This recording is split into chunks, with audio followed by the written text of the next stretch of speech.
Hello, everyone.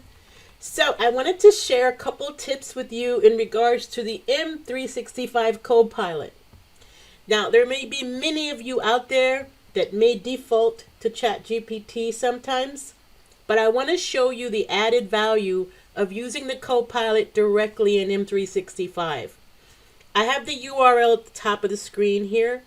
I do have to be careful opening up my own M365 Copilot because it does surface data from my tenant, which is confidential. So I'm sharing some default screenshots with you that's close to probably what you will see. So the first thing I want to say is this is looking at data that is in Microsoft Graph, which includes a lot of data that you may be familiar with using, like your chats and Teams and your SharePoint sites.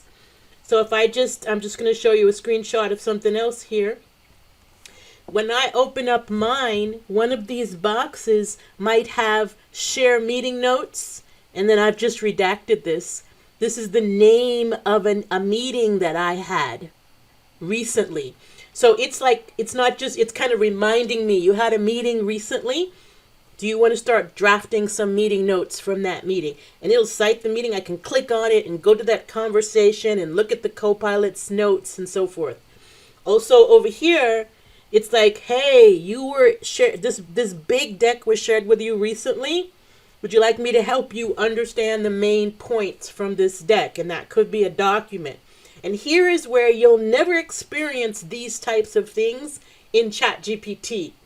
You experience them in Microsoft 365 Copilot because it has access securely to your Microsoft Graph data from your M365 secured environment. Okay, so you'll see things here that you won't see anywhere else, and that kind of help you with efficiency. Now, depending on your company, you might also see other things such as custom agents. So if you see them, they'll be when you look on the right side of your Copilot experience, these default rectangles.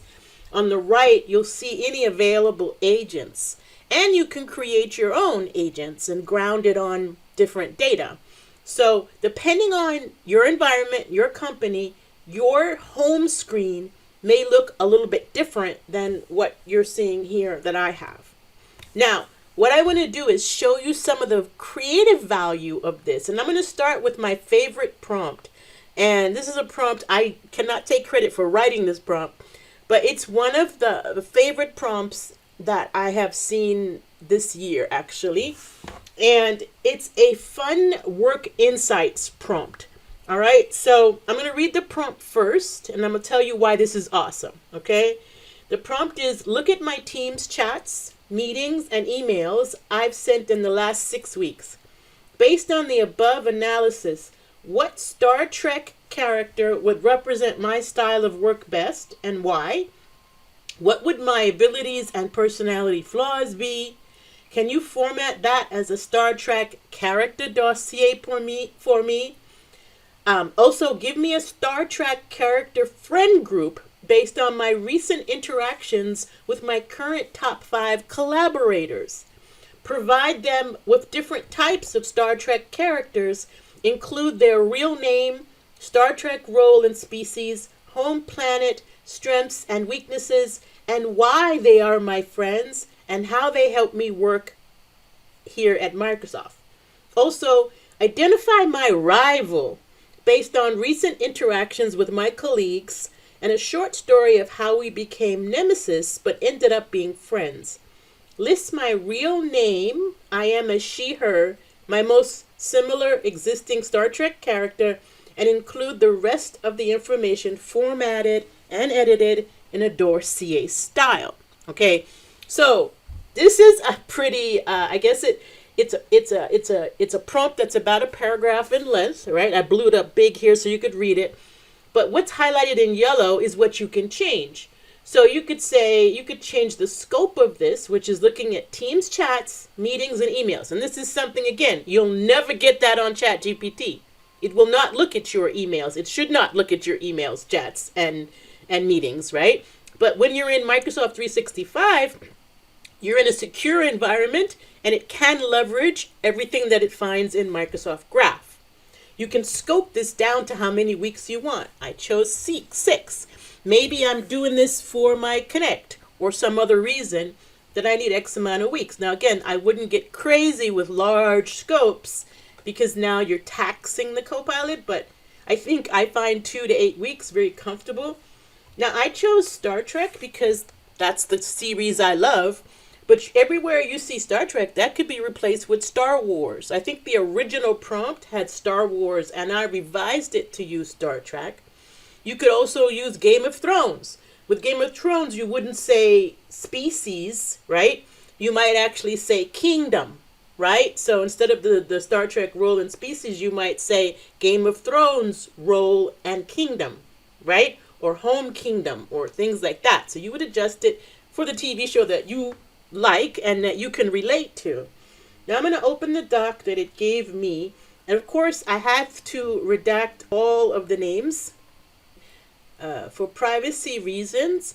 I had to copy and paste this into Word and redact it as well, so you'll see that I've redacted out the names that aren't mine. Okay, so when you copy and paste from Copilot Studio, from Microsoft 365 Copilot, it will paste the prompt first, so you don't have to redo that. And then it will give you the answer. So you can see that it gave me an answer. It gave me a character inside of there. It explains what my strengths and weaknesses are, my abilities and my personality flaws. Look how I'm sharing it all with you all.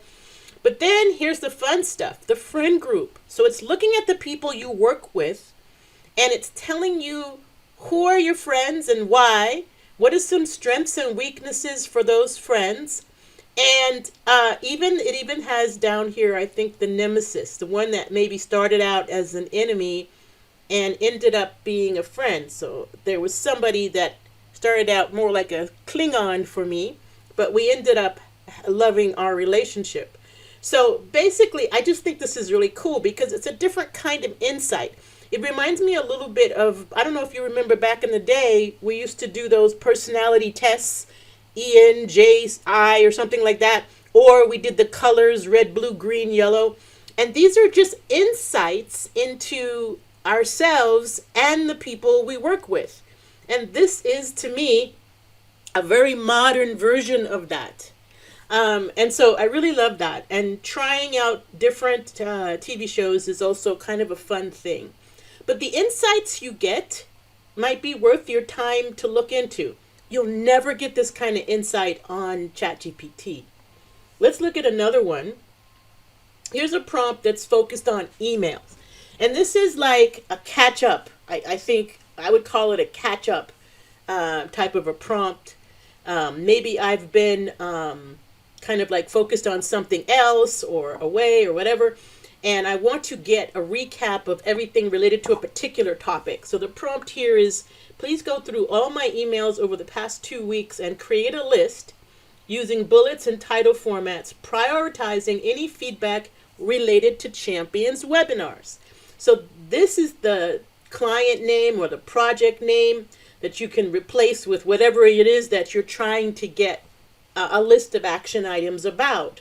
Because then you say, please add relevant emoji icons, I guess emoji icons in front of each line to show if there is any action on me, and suggest a reply also. I really like that. So not only is it giving you, and it gave it to me in 2 sections, emails that were mentioning me versus emails that just had me in like the CC or some other sharing type way that didn't directly mention me.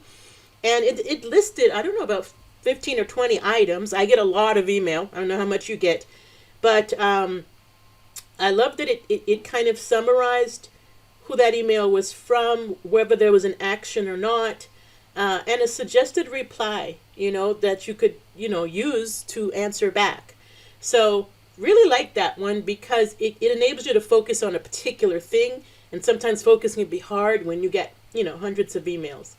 And then this last one is Teams chats and Teams channels. And if your world is anything like my world, I'm managing at any given time a dozen different Teams conversations, and maybe a couple dozen different Teams channels. So having something that would kind of run through them all might be helpful. This one is, please go through all my Teams chats and Teams channels. Check if there are any non-read messages. So this one is a great one for when you get back from vacation. So I call it a why it was while I was away, right?